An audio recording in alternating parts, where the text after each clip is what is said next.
Congratulations, you've made it. You are looking at retirement, and now you have a lot of decisions to make. The biggest one, and I think a very large area of uncertainty, is how much can I take out of my pool of retirement savings and not run out?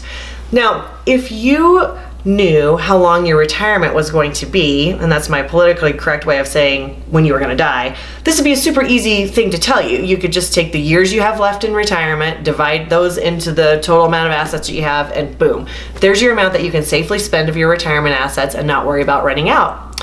But unfortunately, we are not born with an instruction manual that says how long we're going to last.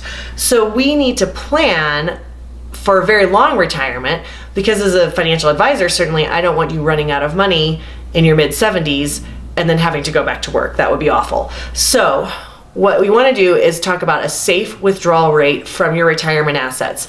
And lucky for you, a very nice man named William Bengen in 1994 did a series of painfully tedious research to help us come up with some parameters so that we could advise clients how much they can take safely out of their retirement accounts at different ages. So if you take anything from this video or this series of videos, it's that when you retire, if you retire in your 60s, a safe percentage to take out of your investments is 4%. That's to start your retirement. So when you're thinking about your retirement budget, you've got 4% of your investments that you can take out, plus any Social Security, pension, rental income, any other sources of income that you have. So again, let me say it again. Your pool of assets, if you retire in your mid-60s, you can take 4% out that first year. That 4% takes into account the fact that your first year's retirement income will necessarily need to grow over time. Inflation does not take retirement, okay? So even though you retire, the fact that prices rise, that does not retire. In fact, at normal inflation rates, you can expect prices to double from the beginning of your retirement to the end of your retirement. So that's why we have that 4% withdrawal rate that's fairly low at first to give your income room to grow over your retirement.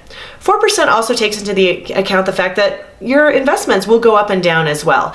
So if your investments drop by 10% in a year because there's a recession, and you're taking 10% out as a normal course of income, boom, your investments have just dropped 20% in a year. We don't want that. We want a reasonable amount of withdrawal so that even if there is a recession, you will still have money left when you're 90 or 95. So you've heard the 4% withdrawal rate. That's if you retire in your mid-60s. What if you want to retire earlier than that? Well, then your money has to last longer. So if you retire in your mid-50s, that withdrawal rate drops to 3%. Conversely, let's say you love your job and you continue working well into your 70s. Well, your life expectancy in retirement has now shortened. You can take bigger chunks out of your retirement assets and not worry about running out of money. Your retirement withdrawal rate has jumped to 5% if you retire in your 70s. So let me go back because I jumped around a little bit there. If you retire in your 50s, a safe withdrawal rate to take off of your investments is 3%. If you retire in your 60s, that withdrawal rate goes to 4%. And if you retire in your 70s, that safe withdrawal rate goes to 5% of assets. Again, add that money plus your Social Security plus any other incomes, and that becomes your safe retirement budget.